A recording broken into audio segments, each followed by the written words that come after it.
अभी हमारे साथ ही मौजूद हैं जो बीजेपी के वरिष्ठ नेता भी अपन कह सकते हैं। विधानसभा चुनाव भी इन्होंने लड़ा है और झुंझुनू नगर परिषद के वर्तमान में बीजेपी से ये पार्षद भी हैं बुद्धराम जी सैनी।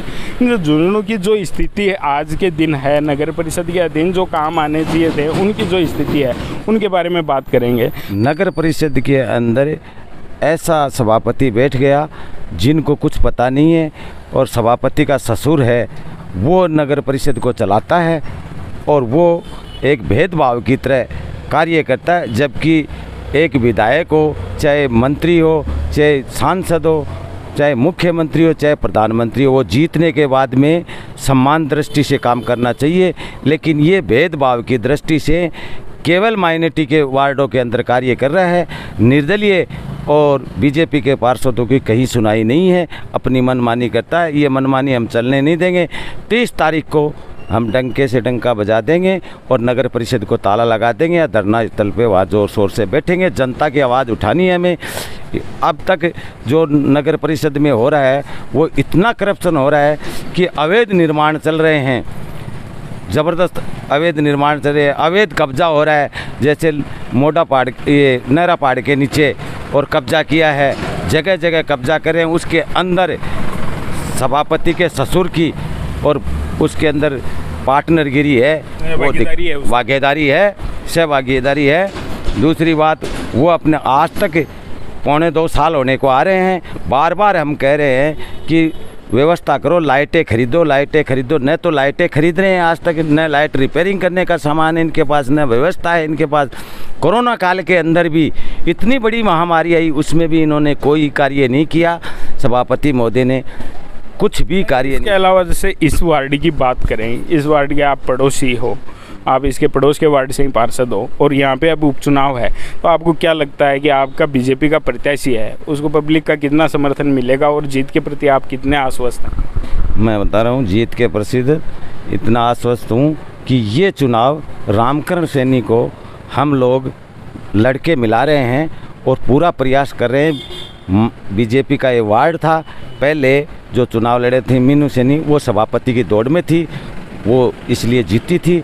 आज सारे सब लोग हमारे साथ हैं कि वो जब टाइम दूसरा था, ये टाइम दूसरा है। अब रामकरण सैनी को विजय बनाएंगे। कम से कम मैं आपको कह रहा हूँ, तीनों मंदिरों के बीच में 300 से ऊपर वोटों से जीतेगा हमारा उम्मीदवार। और हमारी प्राथमिकता ये है, 28 तारीख को हम टेंडर करवा देंगे, 28 या 29 तारीख को सफाई के लिए प्रयास। हाँ, जो कई दिनों से अटके हुए हैं और इस मामले में कई बार प्रदर्शन भी हुए हैं, मांग भी यहाँ के लोगों ने रखी है, लेकिन टेंडर नहीं हो पा रहे। इसका भी मुख्य कारण क्या हो सकता है कि क्यों सफाई के जो पहले जो ठेकेदार थे उनको ठेका दिया हुआ था 25 और 28 लाख के बीच में, उनके पैसे अटके हुए थे और चुपचाप में अपने कमीशन खोरी के चक्कर में सभापति के ससुर ने और रातों रात ऑनलाइन टेंडर दे दिया और उन ठेकेदारों के पैसे नहीं दिए। आज भी हम उन ठेकेदारों के भी साथ हैं और उनकी सहानुभूति हमारे साथ जहाँ भी होगी हम धरना प्रदर्शन करें। उनका पेमेंट अटका हुआ है, इसलिए हो गया। अब दूसरा, हमने इन्होंने टेंडर किया तो कुछ वार्डों का टेंडर किया नहीं, 27 वार्डों का इन्होंने।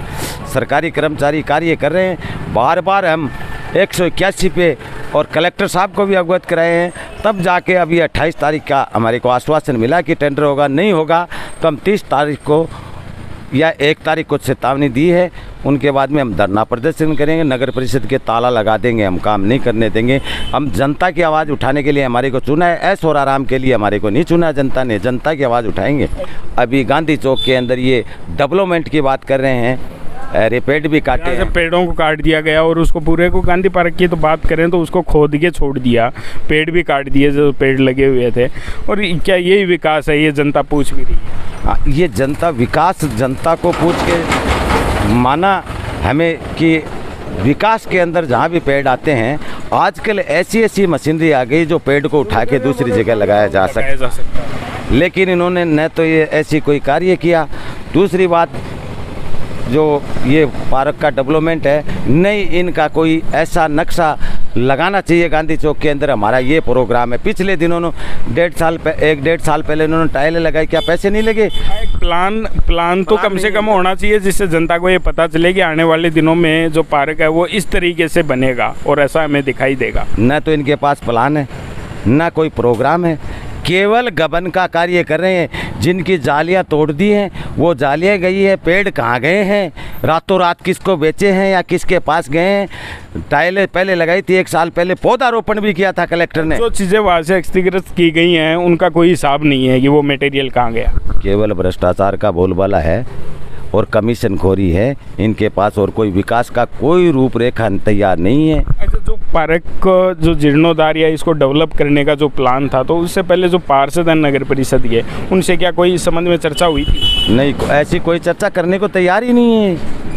केवल ये तो उद्घाटन करने में लगे हुए हैं। जिस तरीके से आप देख पा रहे होंगे कि यहाँ बीजेपी के पार्षद झुंझुनू नगर परिषद के बुधराम जी सैनी हमारे साथ थे, जिन्होंने नगर परिषद पर कई ऐसे आरोप लगाए हैं जो सच्चाई भी है, आम जनता को दिखाई दे रही है। और हमारे चैनल पर आपने इन चीज़ों से संबंधित वीडियोज भी देखे होंगे। ये स्थिति वार्ड की है। वार्ड नंबर 52 में जो चुनाव होना है उसकी स्थिति स्पष्ट होगी पोलिंग के बाद। आप लगातार जुड़े रहिए हमारे साथ।